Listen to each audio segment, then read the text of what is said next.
5 սխալ, որոնք խանգարում են նիհարելուն։ Առաջին, շատ քիչ ուտելը։ Եթե օրական գրեթե չես ուտում, օրգանիզմն անցնում է պահպանողական ռեժիմի և սկսում է պահպանել ճարպը։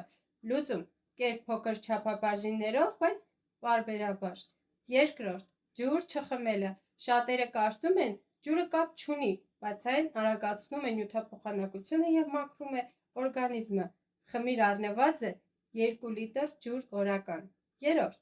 քունը անտեսելը։ Քնի պակասը բարձրացնում է քաղցի հորմոնները։ Փորձիր քնել առնվազն 7-ից 8 ժամ։ Չորրորդ, ֆիզիկական ակտիվության բացակայությունը։ Միայն սնունդը բավարար չէ, շարժումը ևս խթանում է ճարպերի այրմանը։ Ընտրիր քայլք, պար, ֆիթնես կամ պարզապես շարժում, որը հաճելի է քեզ։ Հինգերորդ, անհամբերություն։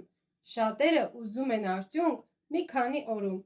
Հիշեք, ամեն կայուն արդյունք գալիս է դանդաղ, բայց հաստատ։ Սկսիր այսօր առանց կատարյալ լինելու փորձի, քայլ առ քայլ, օր առ օր, արդյունքը անխուսափելի կլինի։